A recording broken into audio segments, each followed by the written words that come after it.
A lot of what I'm going to share today is not only on how to put up a sound wall, right? A lot of us can do that, right? Can follow the one our district is using, maybe the one we're going to try to implement. That's something you can absolutely do. What we'll talk about today is the research proven elements of the sound wall, right? Which is the speech to print approach, how that happens in the brain, and how you can bridge that then when bringing print in.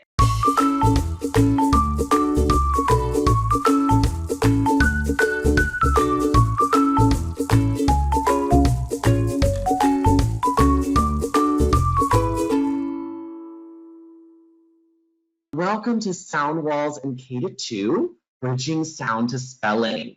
I was able to present to many of you. If you're, if you're with the ESGI and Elevate family with Elevate Virtual this summer, or if you attended in Phoenix or Nashville or Dallas, or if you just heard about it through your email, through social media, so great to have you here. A lot of what I'm going to share today is not only on how to put up a sound wall, right? A lot of us can do that, right? Can follow the one our district is using, maybe the one we're going to try to implement. That's something you can absolutely do. What we'll talk about today is the research proven elements of the sound wall, right? Which is the speech to print approach, how that happens in the brain, and how you can bridge that then when bringing print in, right? So we've heard a lot of researchers come out in the past year talk about phonemic awareness in the oral only, right? A lot of schools possibly putting their Haggerty to the side, or their phonemic awareness drills that last longer than 6 minutes to the side. Part of that is because we want to bridge that sound to the print. And so what sound walls can do can anchor a spot for students to do that from their point of view. So today, even if you've already put up a sound wall, maybe you've not fully been able to use it yet, but today what I'm hopeful is you'll see how I reference articulation, manner, the jaw, the tongue, the teeth, the mouth, the lips, all of those things that we can bring in quickly in a visual drill, in an auditory drill. So whether you use Amplify, whether you use Sunday or Foundations or UFly, right? All of those curricula will have some sort of blending and visual and auditory drills where we bridge sound and spelling. So what I'm excited to do today is to talk about how we can do that with the sound wall constantly in mind. So let's get going. Okay, everybody. Now, I know this isn't Zoom, but I do have a way to see what you're putting in the chat. If you are at home, and even my ESGI friends that are on here helping me run the webinar, they can participate too, right? I can read these 4 words right away. Okay, type in the chat if you also could, right? Conscientious, liaison, embarrassed, restaurant, okay? Type in the chat if that was something automatic for you. You were able to read those at sight, right? Okay, I'm seeing a lot of people say yes, okay? This is an activity that one of my favorite literacy researchers and reporters, Pam Kastner, speaks about, okay? She does a lot of work with spelling. So does one of my favorite people to learn from, Lynn Stone. Pam and Lynn both have a lot of spelling research and how the sound to the spelling is creating the permanent memory peg that we need. What's interesting is, if I go to the next, I want you to spell those words. Okay, so without Googling, if you've got a Post-it note near you, a notepad, spell the word conscientious. Spell the word embarrassed. Spell the word restaurant. I want you to try to spell those words, right? So number 1, conscientious. Number 2, liaison. Number 3, embarrassed. And number 4, restaurant, okay? Now, a lot of you might have a little bit of trouble, right? Sometimes I'm like, oh, is that going to be 2 R's for embarrassed, right? Is liaison going to have the I before the A before the I? Okay, I see this a lot with people spelling the word accommodate, right? Or what if I did onomatopoeia? Okay, so Pam Kastner does, and I even see some of us getting some of them correctly, some of us not quite with it, right? And that's totally fine. But the point of that activity, and again, this is a Pam Kastner activity that I love bringing to my sessions. I do see some getting correct, some having a couple struggles, right? Does conscientious have a T or does it not have a T? Part of that is I want you to think of a student, okay? If a student is also trying to spell, the point of this is this quote from Pam, which I love. Spelling is a linguistic skill. You're benefiting reading when you're teaching spelling, okay? So when kids are spelling, kids should be reading. When kids are reading, kids should be spelling. So in this way, kids experience the alphabetic principle. I love that quote and activity from Pam because when I do this at schools that I visit, it's always such a funny activity. I actually did it this morning with my pre-K to 3 staff. And they were thinking, oh gosh, right? And I think I gave them onomatopoeia and that one was an eye roll, right? But here's the reason.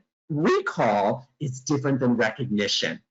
So that's important when we're bridging sound to spelling. If I see something on a screen or if I build a word, okay, I'm using my knowledge, but it's in front of me. So if I'm going to build a word with tiles, I get to have options, right? If I'm going to slide to build a word on a Lexia or some sort of digital activity, I still get to recognize the graphemes that I need. I get options, right? But when you have to spell, when we move back and we have to spell, that is a much higher cognitive lift. This is why we want to remember that when we're asking kids to spell using their sound and grapheme knowledge, that is very difficult, more difficult than reading. Okay, if I'm going to read a book on foxes, I may get the word tail just from kind of knowing that foxes have a tail, right? I might not have mastered the AI yet, but I may get that word because I have my semantic lexicon. I have my meaning activated there in my brain. When I spell, I don't have that. When I spell, I need to recall every grapheme. I need to be able to segment, right? So when we are bridging that sound, then we're going to segment it, and then we're going to recall it, each grapheme, and then put it in order.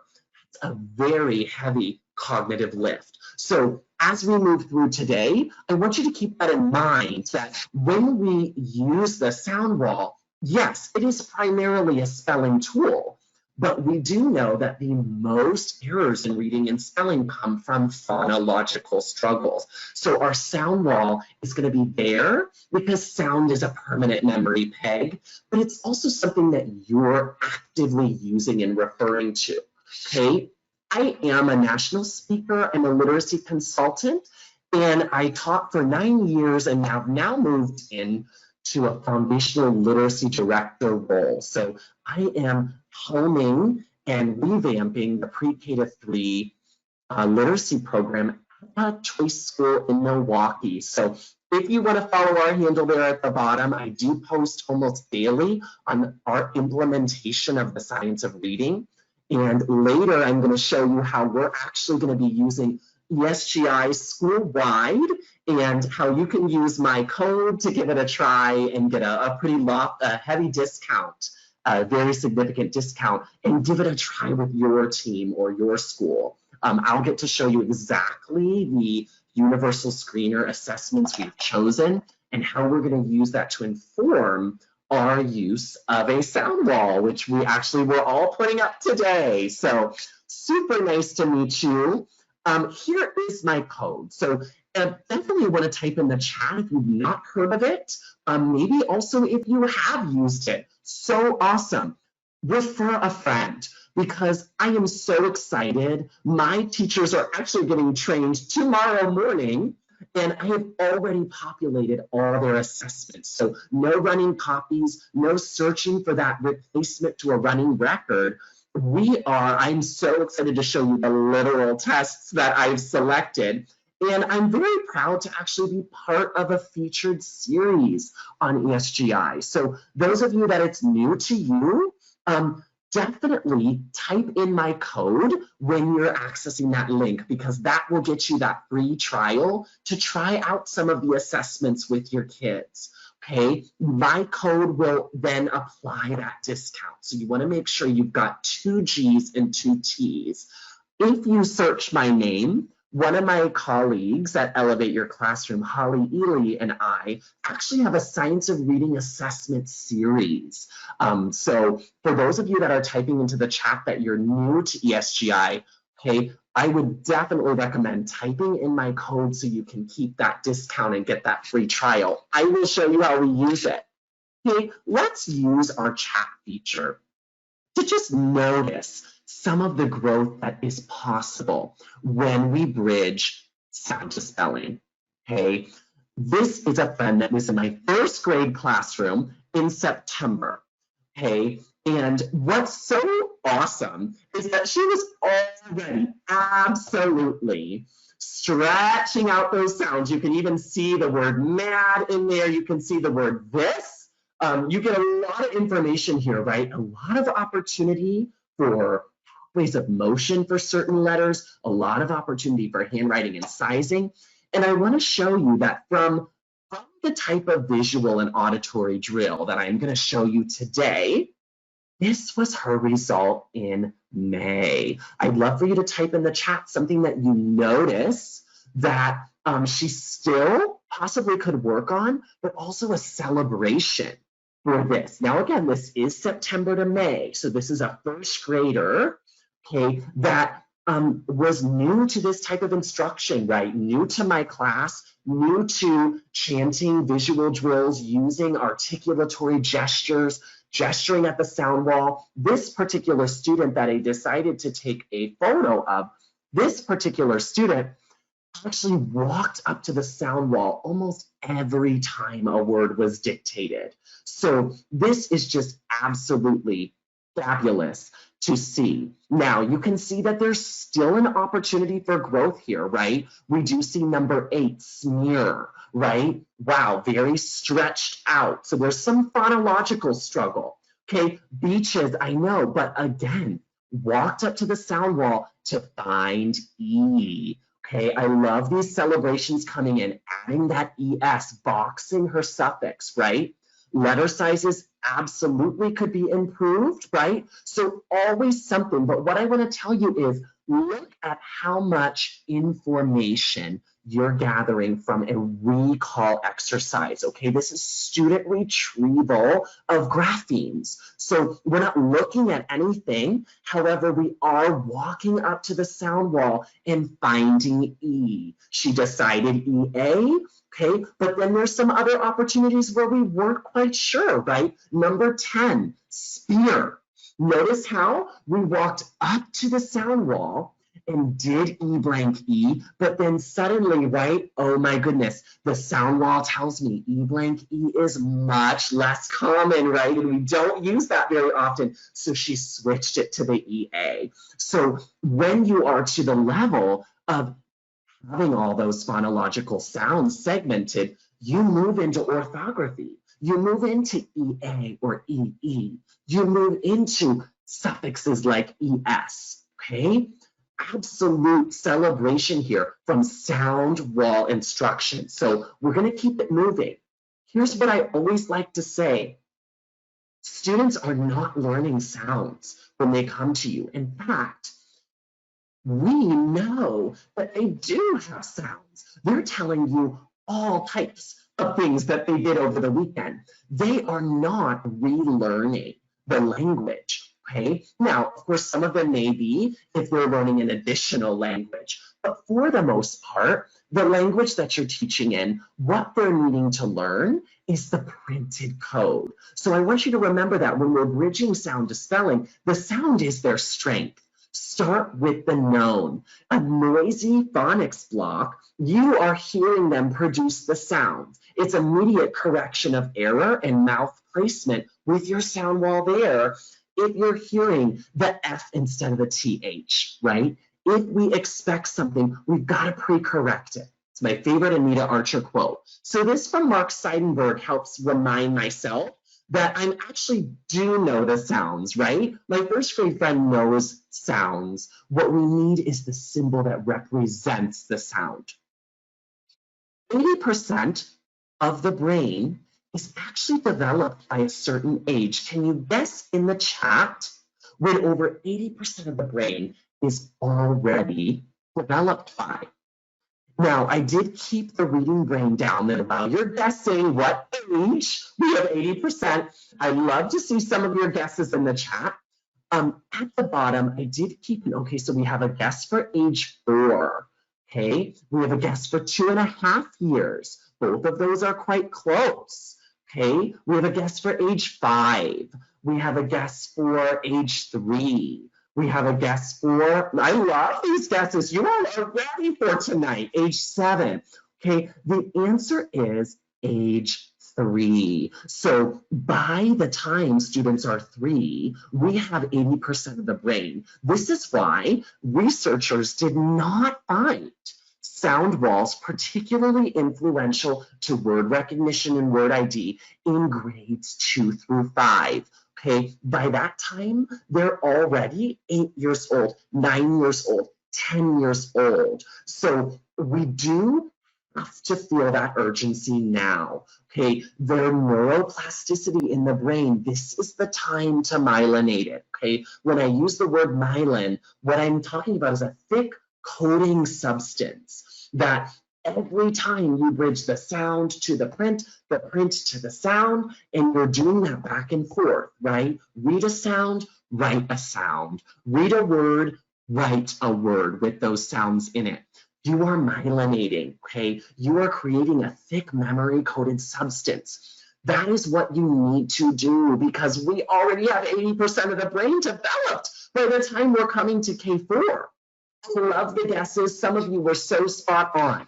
Okay, now say this to yourself. Okay, I know we've got hundreds of people on today. So say this to yourself in your living room, right? Impossible, not impossible. Compact, not compact. But then you use CON for connect, not connect like compact. Irregular, not irregular. But then you use illegal, not illegal. How interesting. So here's the thing about that. Our language has always been structured for articulation. So this is a fun exercise that I heard from Mary Dahlgren. Okay, Mary Dahlgren is the first person to really publish a sound wall. Her program is part of the 95% group. And Mary Dahlgren does a lot of great webinars, a lot of great podcasts. And she talks about how, look, impossible, right? My lips are already closed for the M. So I'm not going to have my tongue go up for impossible, just to have my lips close again for P, right? Irregular, I already have a liquid sound there. So I'm just going to keep that and double that, right? Connect, if I've got my tongue on the roof of my mouth, I'm going to keep it there. So even though these are quite advanced words, it's tongue, it's mouth, it's teeth, and it's lips. And if we talk about diphthongs, it's jaw. So I want you to keep that in mind that even adults, right, we benefit from knowledge of articulation. That's how we're able to speak articulately. Okay, these are the 3 categories that we're going to think about sound walls in. Okay, phonology. When you look at a student's writing, when you look at their spelling, you dictated words and they spelled them. They segmented and they spelled them. Are sounds omitted? Are they doing LUP for lump?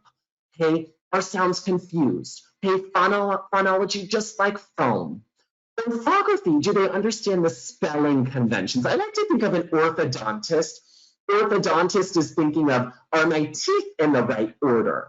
Okay, graph is the Latin root for writing, so just like calligraphy. So orthography, is it written in the right order, right? Did I use an AY or did I use an AI? Okay, morphology, M for meaning. So just remember that it starts with an M, right, for meaning. So this is where then we can start to bring in the semantic lexicon. So when you're looking at a sound wall, you really are doing all of these as a spelling tool, right?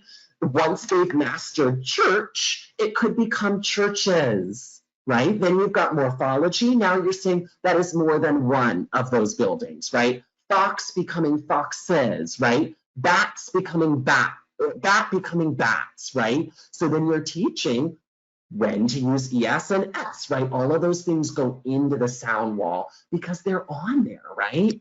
So this is a really great article if you're looking to find some of the research on the components of a sound wall. Nathaniel Hansford has built a really wonderful website, Pedagogy Non Grata. This website can show you many different articles on any reading curriculum, any science of reading practice, sound walls, dictation, spelling, word walls, balanced literacy, structured literacy, centers, small groups, decodables, leveled readers, all the research you could find. And so what Nate does with his partners, that he writes on all the research that he can compile on that science of reading topic. So this is the sound wall one. Definitely give it a read after the session. Here is from a study. Okay, there have been 3. And since there have been 3 studies that are truly on the combination of the letter articulation mouth images, 3 is not enough for every researcher to put their stamp of approval on it. This is why in some of the boxed curricula, we are starting to see a lot of articulatory gestures. We're seeing pathway of motion of how to write and audibly say how you're writing it, to feel the vibrations. We are starting to see that. However, we're not seeing sound walls in many other than UFly. This is why districts are starting to adopt outside sound wall resources.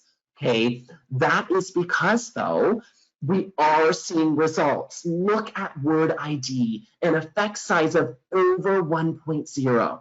Okay, anything over 0.75 is definitely worth paying attention to. Again, not perfect here. This was one study. This was in pre-K. Linnea Airy has a lot of fabulous research. She's a presenter at the Plain Talk Conference in New Orleans often. She has so many great articles and studies on the impact of articulation on permanent sound memory. These are the results from the combined usage of a letter and the picture of the mouth. So I just wanted to let you know that word ID is, wow, almost doubled in effect size from not using them. Okay, here is another one of my friends. Okay, any celebrations for this friend? Okay, this friend in day 1 started in 1st grade with me. You'll notice I was trying to keep some of the graphemes we had learned as accountability, but that's what we were able to produce.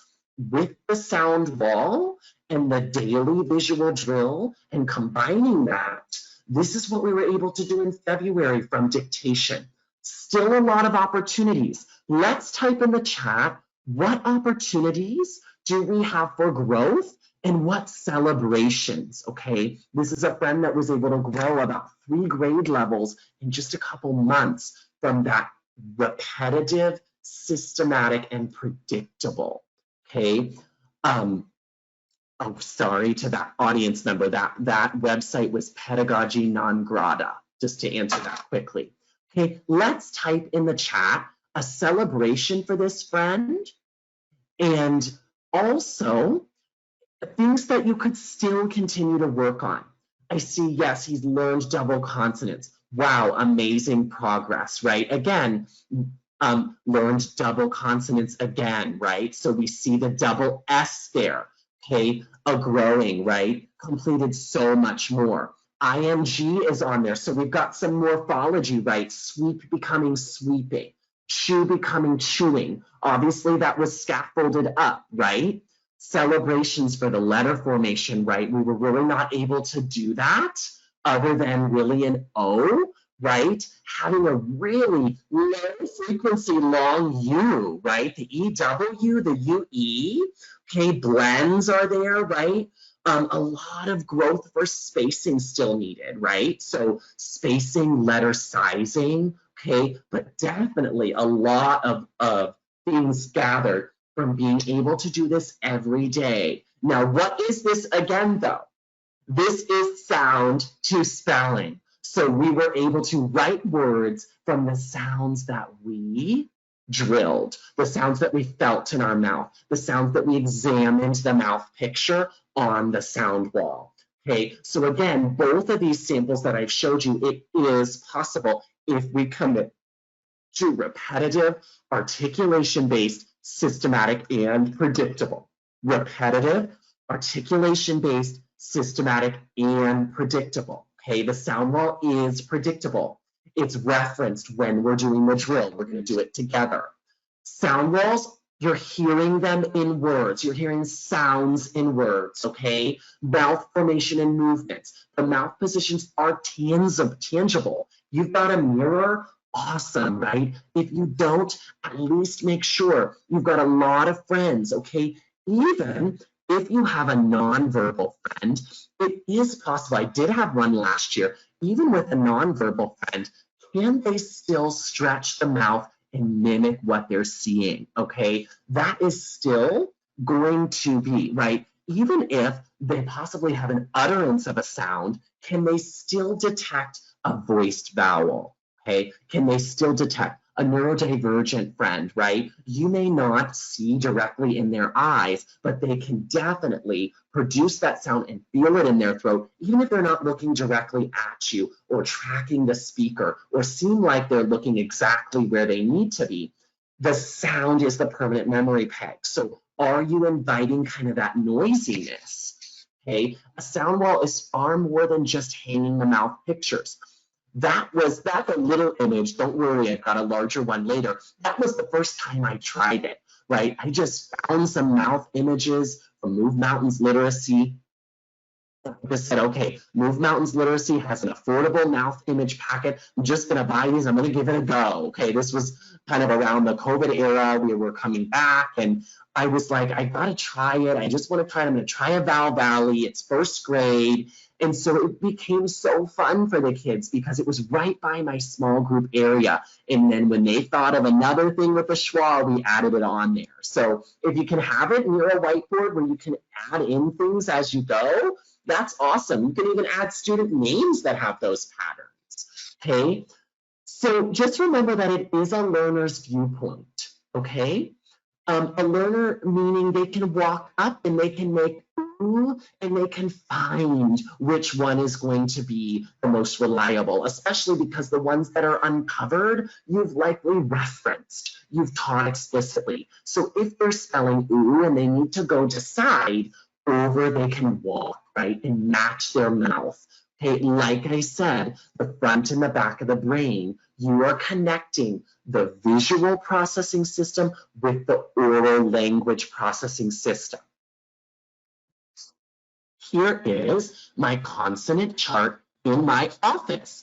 Okay, you'll notice I used the program that I already had. Okay, I've got the foundation sound cards. I'm not going to spend money and buy new ones, right? If my district doesn't have a sound wall and I would like to try it, then I'm going to use the resources that I already have. So what's funny is this sound wall is actually made up of 3 different resources. So my colleague Holly is the one who had the title images. So those images at the top, the header cards on the left and the top, they're from Holly Ely at the Science of Literacy Learning. Then I used my foundations cards because I thought, well, my kids are used to those, okay? Then I used my mouth images I already had, right? So there's not like one resource that's the best. but you definitely want to have one that you can rely on, okay? Consonants are consistent, everyone. So yes, you're going to get a soft G. Yes, you're going to get a soft C.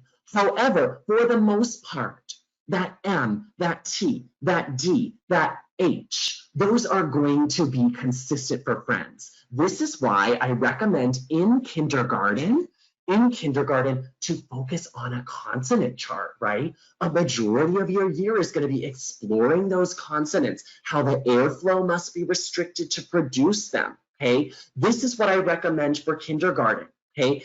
K4, I'm having them start their consonant chart after winter break when enough have been taught, okay? Here's what that would look like blown up. If you do not have a sound wall and would like to spend zero money, UFLI, UFLI, they have an entire sound wall resource for free. So you don't have to spend any money. If you don't want to buy my colleague Holly's, you can always go to UFLI. Here is the exact same setup. Okay, so if you need to grab a photo with your phone, here's what your consonant chart would want to look like, right? You'd want to have that keyword image from your program. Okay, if you don't have one, you could use this one. But again, UFLI, UFLI, absolutely has a completely free sound wall. So very awesome, okay? Now, what I want to show you is then mine. See how that looks different, but it doesn't, right? I used the resources I had, but here we are a little more spread out, a little lower for students to access, okay? Now, we do want to remember what is research-based in a sound wall? It's the articulation, okay? So here then is just another, if you need to snap a photo, this is how you will organize your consonant chart to be most effective. Organized from the front of the mouth to the back of the mouth. Okay, so lips together, right? When I'm a baby, I'm mimicking my caregiver. So my caregiver makes mama, right? I can see the front of their mouth first. So that's where I start to mimic sounds. This is why a lot of the sounds we hear from babies are lips together, right? Teeth on lip, okay? Now, ones that start to get confusing is why it matters to know what these are on the left. I'm going to say this once before we go through those elements. Stops, nasals, fricatives, affricates, all of those things. There is not an expectation for a student to recite to you those words, to recite to you the definition of those things. Those are helping us organize where in the mouth and how they are formed. This way, when you see a spelling sample, when you hear a student, you can categorize where the problem lies. You can pinpoint the problem. So it is not meant for students to recite the definitions of all of those things, right? That's not the point of the sound wall. The point is for you to know which category they really need to zoom in on. Okay, let's get to those vowels, then we'll talk about those meanings. 18 vowel sounds in English, 5 in Spanish, okay?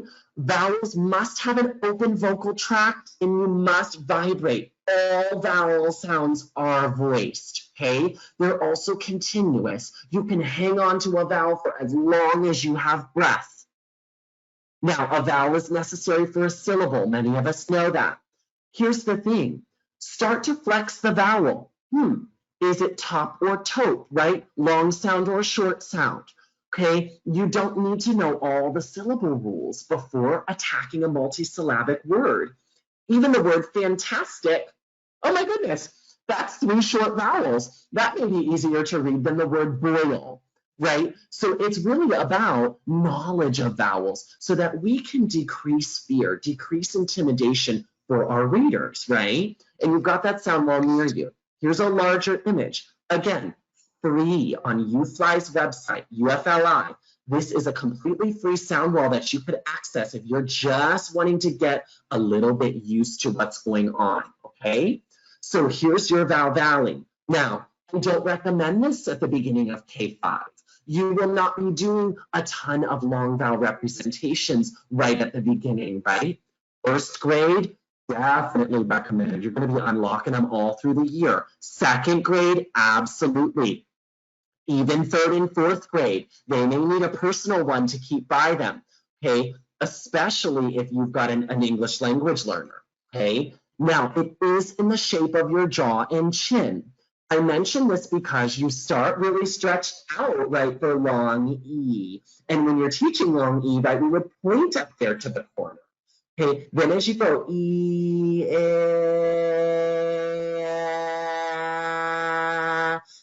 I, okay, now I know I'm like, oh my goodness, good thing I have no one in the house here, right? I love that then when you get to the bottom of the sound wall, ah, okay, you, and now suddenly I have a rounded mouth to round it out. So your vowel valley is in the shape of your chin as you articulate the vowels. How fun! We love! Okay, now again, there's her handle at the bottom if you're interested in purchasing this resource. I love Holly's sound wall. She and I teach an online course together. And yes, that website for the free sound wall is UFLI. Okay, it's UFly. So a lot of people reference it. It has a lot of great resources, but it's really just UFLI. Just type that in Google and you'll go right to it. Okay, and so this resource, if you're not going to do one for free or if you're interested, Holly's resource has the bursts of air, which is so awesome. Okay, so one burst of sound, right? Say them with me, ready? Okay, I want to hear you in your house. Okay. Okay, all of these sounds we cannot hang on to, kindergarten. We cannot hang on to them, first graders. They're one burst of sound and stop. Okay, and you can make it fun, right? Nothing is boring unless you decide it is. So the sound wall is exciting when you decide it's exciting.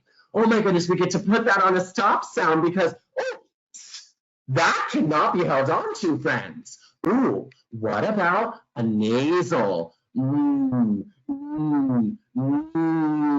Oh my goodness. Close your mouth, kindergarten.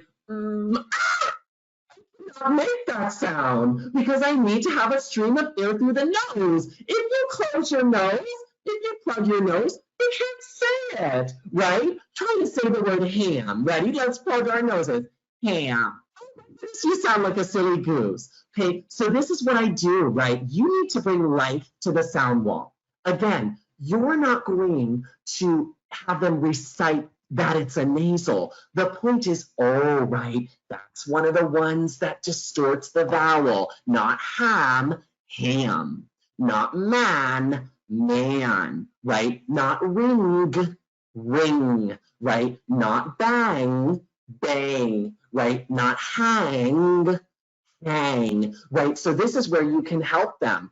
M, N, and NG, those are going to make the vowel whiny, right? Remember, plug your nose, kindergarten, okay? Now, fricatives, there's a lot of. Again, not the purpose to have students explain to you what a fricative is. The point of knowing it is you do know as a teacher that what are they going to write for the word bath? They're going to write B-A-F. So we need to be able to know the categories of the struggle.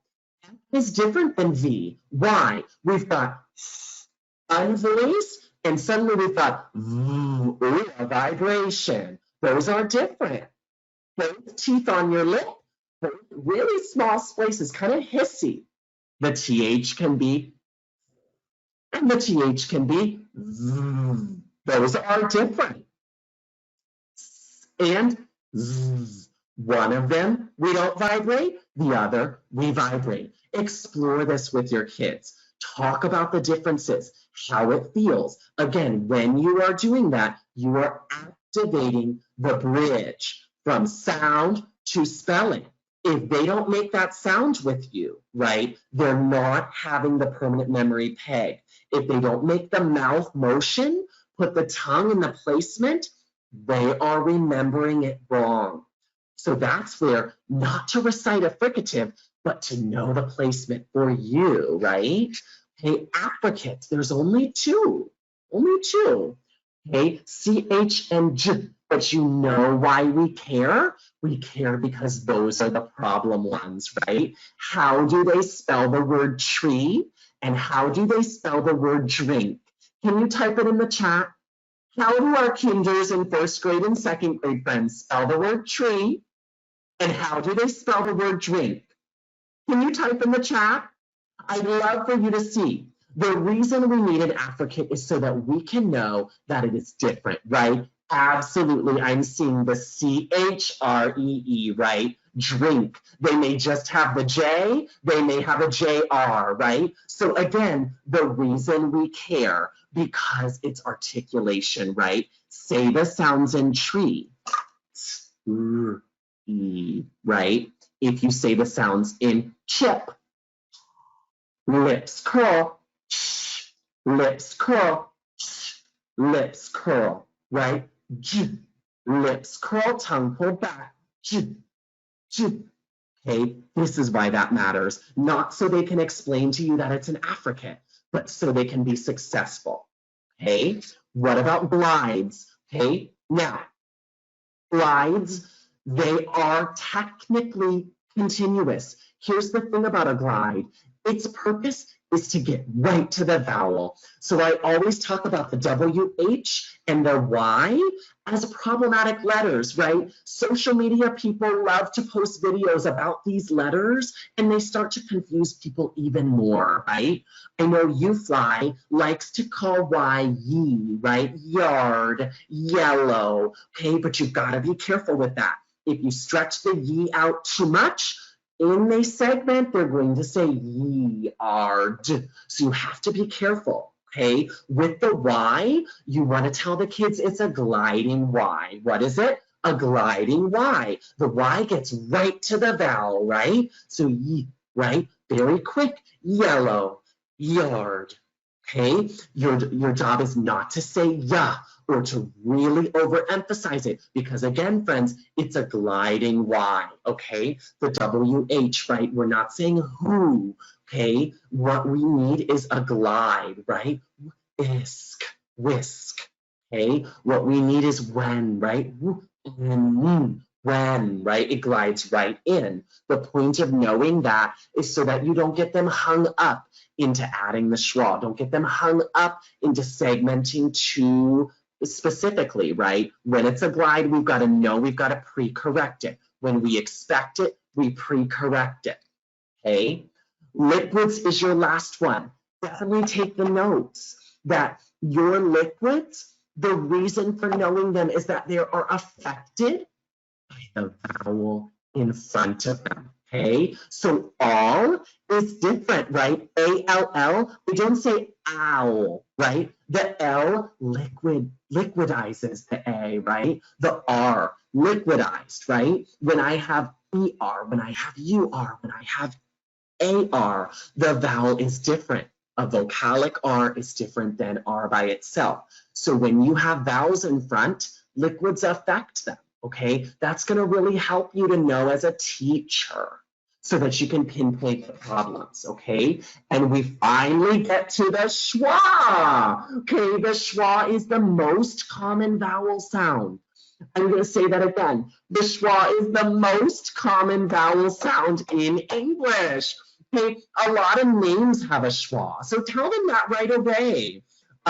You know, Amelia, right? Noah. Okay, a lot of names have schwas in them, okay? Even my name, Daggett, okay, it's not Daggett, right? Daggett, salad, okay? So the schwa can be it or it can be right? So about, America, Alaska. So the schwa is at the top of your sound wall so that you can be sure that you are pointing out that there's a lot of lazy vowels, friends. So we need to find a lot with the schwa, okay? You also have a couple two phoneme sounds.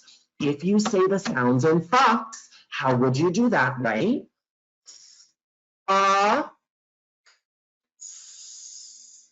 Ooh, notice how I did 4 that I can hear. Then I can say that as I cross it. X has 2 lines, so you can do as you're writing the X, right? Then you've got Q, right? Glided into the vowel. The Q does not make Q without the U. Tell them, unless it's a French word like boutique, you will not get Q without the Q and the U. Okay, so these were two I wanted to point out because they do have two sounds, two mouth movements, two sounds. Here's another tricky one for sound walls. The vocalic R, or. I can see your teeth, water, right? R by itself, drink from a straw. You can barely fit a straw in there. Round your lips, okay? Very different, very important, okay? If you know the difference between these two, you can help them bridge sound to spelling. Okay, definitely snap a photo of this if you need to. The drink from a straw trick has really helped my kiddos. Wow, what do I do though, Jake? How do I know what I need to put in these sound wall drills? How do I know what to uncover on the sound wall? How do I know if I need a consonant chart or if they're ready for a vowel valley? Or do I need both? Assessment, a universal screener. These are mine and Holly's tests that are pre-populated on ESGI. So if you're going to try a free trial, you can find all of these to give to your students to start the year and get baseline data. Here's how I organized it, okay? I populated all the tests. I searched my own name, right? That's what you'll do once you use my code. And look up at the top. For my teachers, that's just our school name. I said K4 assessments. And I already populated exactly what those K4 teachers will need. Okay. So if we've got any coaches, we've got any admin on here, that's great because you can support your teachers by pre-populating. Okay, then I go to first grade. What do I want first grade to do? I want them to segment and blend just to see how we're doing. Okay, then I want letter ID, uppercase and lower, because I'm not sure. We've got new kiddos, we've had summer. Okay, then I'm going to go into these. Again, all of these are already in ESGI. You're not making a single thing. You're not copying a single thing.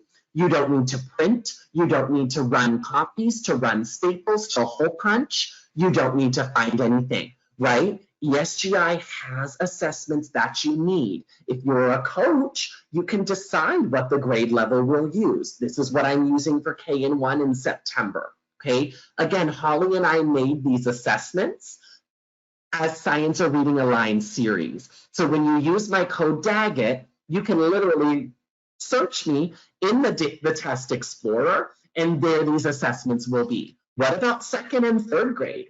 I'm going to have them do some digraphs in CVC just to check, and then I'm going to have them do open syllable, silent E, vowel team, multisyllabic, and R controlled to start. Then later in the year, I will add them to diphthongs, right? I will add 3 and 4 syllables, okay? So just to show you that it can be by your grade level, you can search. And if you're an administrator or if you're a coach, you can organize it for your teachers. So all they do is click on their purple tab.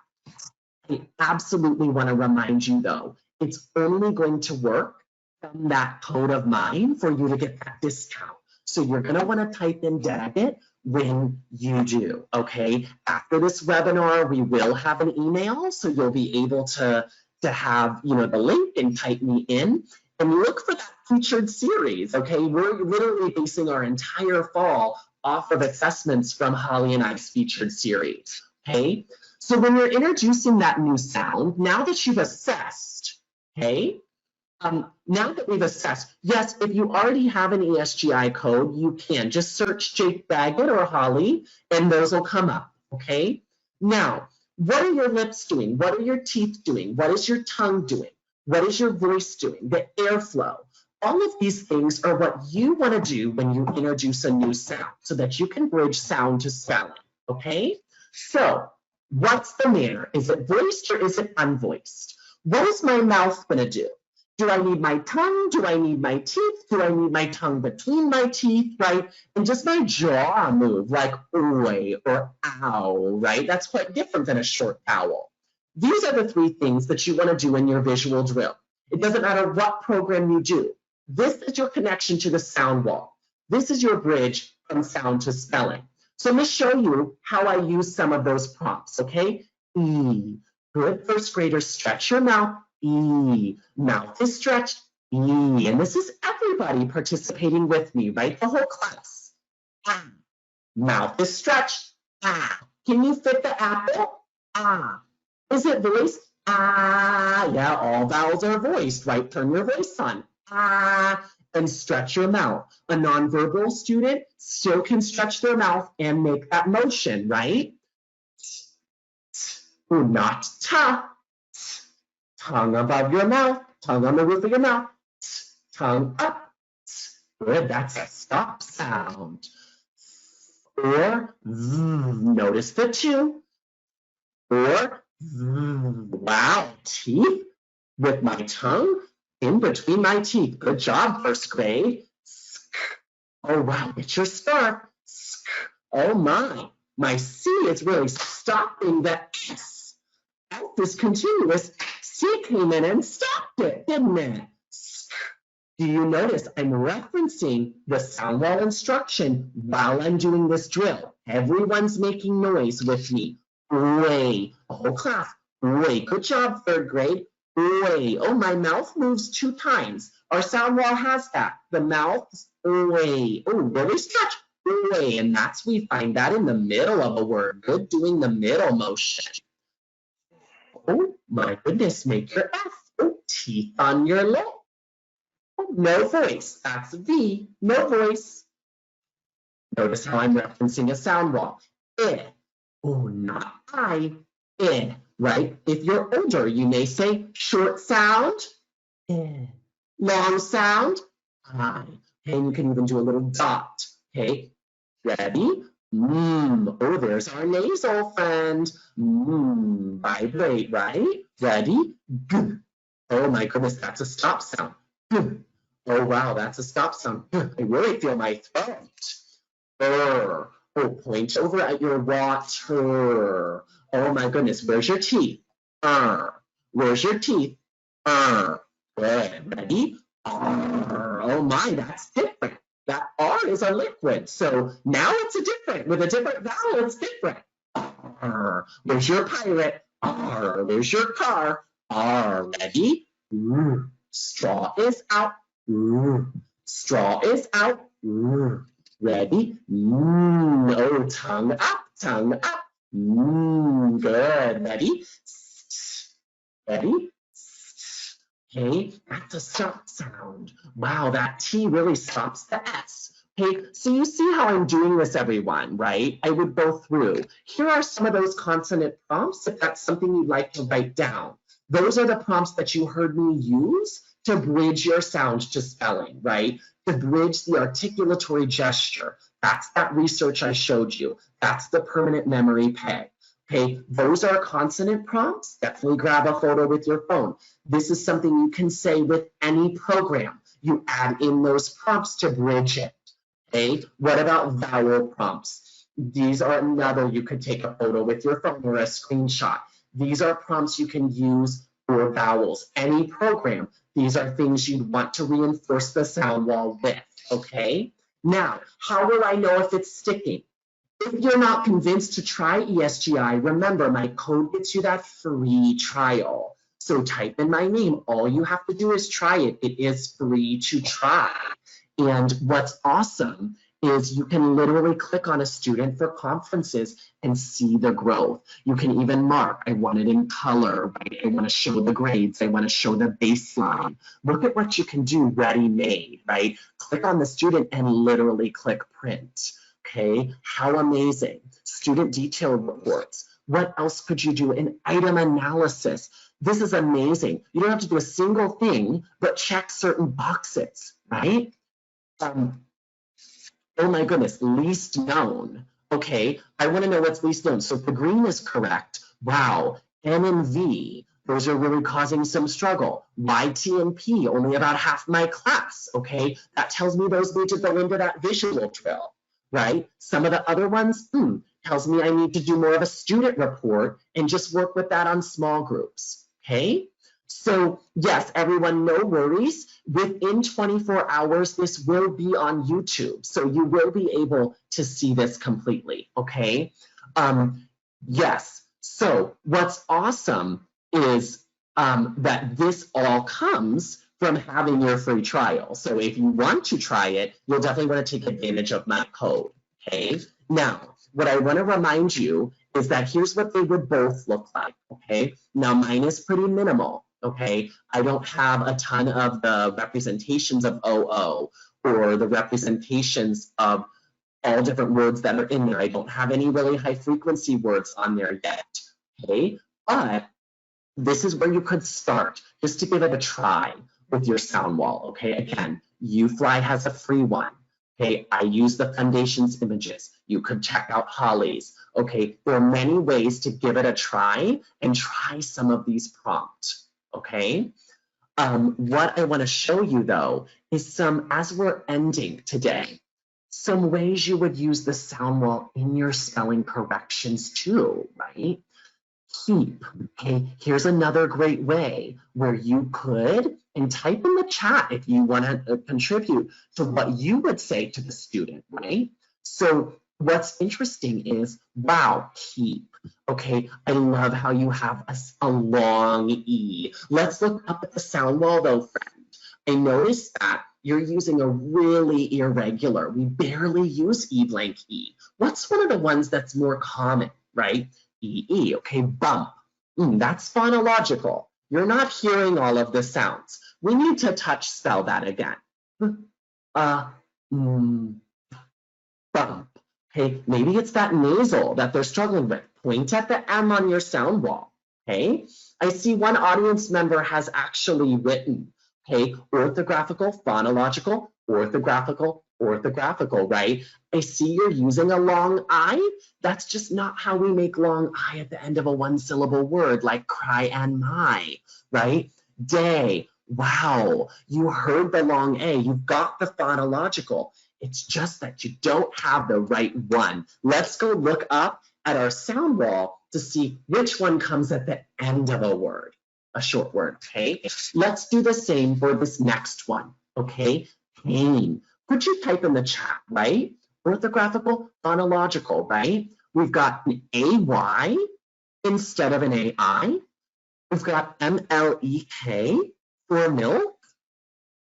We've got mush, and we've got okay? Let's type in the chat. Do we think orthographical, phonological, right? Your sound wall is where you want to provide that corrective feedback. Wow, okay, now I'm not sure if these were answers from, oh, here we go, yeah, some newer answers, right? So orthography, this is where you can say, oh my goodness, friend, that is a long A. Let's look at our long A mouth on the sound wall here. I'm noticing that AI is found in the middle before L or N, right? AY is found at the end of a word, so we can't use that one, okay? Milk. Wow, that's a hard one, right? Why? Because you've got a liquid in there. Milk. Oh gosh, I've got to do a lot with my tongue. Ill. Maybe you need to get that blend out. That liquid is running into a stop sound there. Okay, much or mush, right? I'm not hearing the correct sound. I need to go over to the sound wall and match my mouth. Sh or sh. Lips curled or not? Dan, again, phonological. I'm not hearing that. Why? Because it's nasalized, right? I'm hearing that against a nasal sound. Let's go look at that, friend. Okay, so your sound wall, whether it's small, printed out, or whether it's large, you're using that for that immediate feedback, okay? We are a little bit out of time, so I'll skip this one, but it's the same concept, right? Your spelling sample is exactly what you're going to use, because when you're teaching spelling, you're teaching reading. When you're teaching reading, you're teaching spelling, okay? So to close this out, what I wanted to do was just show my learning objectives for the year, okay? So my strategic growth plan is based on the grade level, and it's based off of my ESGI assessments. So when I assess, then I can determine proficiency. Okay, some of you may say quite a lofty goal, right, for some of those friends. Okay, it's going to depend on your school community. It's going to depend on your previous data, your enrollment, your retention of teachers, right? These are the goals I've put in place. Okay, these are on my on my TPT page, so you can definitely follow me there if you'd like to look at my strategic plan. Well, the reason I wanted to show you this is that with this instruction, it is achievable. You can do it with repetition, articulation, systematic, and predictable. Repetitive, articulatory, systematic, and predictable. With ESGI, you can do a school total report. Then you can say, how am I doing on that strategic growth plan? What does it look like for my entire school? And how can I run a PD that's effective and really use data to inform it, right? Do I want to use percent? Do I want to use it as score, right? Which is the marking period, right? What do I want to display? What do I want to show? What do I want them to use in their grade level meetings? So leaders, you can use a school total report, okay? That can help you think about, is your strategic plan on track? Are your lead measures in place? How are you measuring that? Okay, I had an absolute blast spending time with you all tonight. I know an hour webinar can go by so quickly. The nice thing is I do respond as quick as I can to my DMs. I also visit schools. I'll be in 2 New York schools this fall. I'll be in Oshkosh, Wisconsin in October, Brooklyn in October. I'll be in Queens, New York in September, New Orleans in February, that's in talks. I'll be in Illinois at Pump It Up Primary in March. So take a look at my website, engagewithjake.com. Engagewithjake.com. You can find my products on there, book recommendations, and you can also just reach out to me via that if you prefer email. I just had such a fun time. I could really talk about this for hours on end, but we have reached the end of our webinar. I'm going to turn it over to the moderators, but I can't wait to read all of your questions. And please feel free to send me a DM, any feedback you have, any questions like, hey, I missed that website, okay? I will look at what ESGI sends me, and I'll do my best to respond to those within the month. But if you've got just a quick question, I can always answer that on a direct message as well. So I hope that you'll stay in touch, and I hope you're excited for the year. Thank you all so much, and thank you, ESGI. Don't forget, everybody, my code will be your access to that, okay? So I'm just going to put my code back up there at the bottom, right? 2 G's and 2 T's. Thank you all so much. I had a blast tonight.